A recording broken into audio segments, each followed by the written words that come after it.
के जीवन में एग्जाम पास आते हैं तो ठीक है, एग्जाम रहेगा, स्ट्रेस स्ट्रेस स्ट्रेस, और क्यों ना बना देना भी जरूरी है। इतना माहौल बड़ा डर पैदा हो जाता है कि जिसके कारण स्टूडेंट के पसीने पसीने तक छूट जाते हैं, वो पानी पानी हो जाता है। लेकिन डरने की बात नहीं है। मैं आपका दोस्त संजय XYZ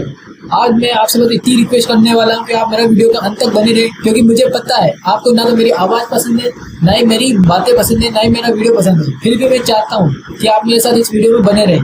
क्योंकि सभी स्टूडेंट के जीवन में एग्जाम आना भी अनिवार्य है और आते भी है, क्योंकि इससे आपकी जो टेस्ट है उसके साथ आपका कंफर्ट जोन, आपकी कॉन्फिडेंसी वो भी पता लगती है। लेकिन अब आपको डरने की बात नहीं है, क्योंकि एग्जाम से ठीक एक दिन पहले स्ट्रेस आना सबके लिए नॉर्मल बात है। लेकिन मैं अपनी कहानी बता रहा हूँ कि एग्जाम से ठीक एक दिन पहले मेरे साथ भी ऐसा ही होता है। मेरे अंदर भी इतना बड़ा डर का माहौल बनता है, मेरे दिमाग में अलग अलग टाइप की एक्टिविटी घूमती रहती है, अलग अलग बातें सोचने लग जाता हूँ। एग्जाम से रिलेटेड क्वेश्चन के बारे में सोचना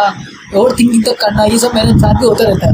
लेकिन जब हम किसी स्टूडेंट के कमरे में प्रवेश करते हैं या कभी देखते हैं कि उसका कमरा इस तरह से बिखरा हो रहता है जैसे उसके माइंड पर किसी भूत ने हावी होकर अपना बंगला बना लिया हो, क्योंकि चारों तरफ किताबें फैली हुई, चारों तरफ एक ही साउंड आता है, टिक टिक टिक, ऐसा साउंड जिससे उससे और भी ज्यादा स्ट्रेस पैदा हो जाता है, यानी और भी ज्यादा स्टूडेंट डरने लग जाते हैं। लेकिन अब आपको डरने की बात नहीं है, और ये भी नहीं सोचना कि स्ट्रेस में क्या क्या होने वाला है, क्योंकि स्ट्रेस के दिनों में भी बोलते स्टूडेंट ये सोचने लग जाता है कि पेपर कैसा आएगा, क्वेश्चन कैसा आएंगे, या मेरा पेपर छूट तो नहीं जाएगा, मेरी स्पीड कम तो नहीं हो जाएगी, पेपर टफ तो नहीं होगा, पेपर कहीं मेरा बिगड़ तो नहीं जाएगा, ऐसी बातें सोचने लग जाती है। लेकिन आपको सोचने की जरूरत नहीं है, ये नॉर्मल सबके साथ होता है, क्योंकि स्ट्रेस के दिनों में एग्जाम में स्टूडेंट की फटी पड़ी रहती है या फिर उसके पानी पानी होने के चांस से घबरा जाता है। लेकिन अब आपको डरना नहीं है,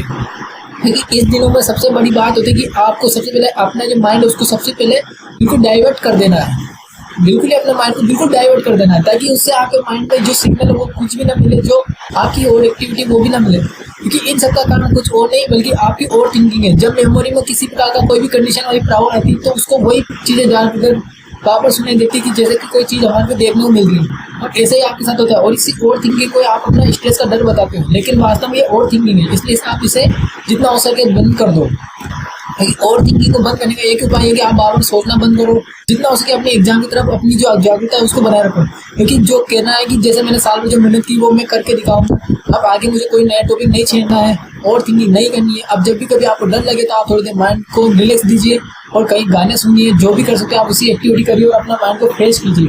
ताकि आपका जो स्ट्रेस है वो बिल्कुल खत्म हो सके और कंफर्ट जोन से बाहर निकलिए। क्योंकि आने वाले जैसे एग्जाम का दिन होता है उस दिन आप जितना हो सके अपनी जो बॉडी की एनर्जी उसको बनाए रखिए, और एग्जाम की जैसे अंदर प्रवेश करते हो हॉल में, वहाँ पर शांत से बैठिए, आंखें बंद कीजिए, 5 मिनट अपना जो अपने मन में जो आता है, अपनी मम्मी पापा जिसका भी आप नाम ले सको उनका नाम लेके अपने मित्र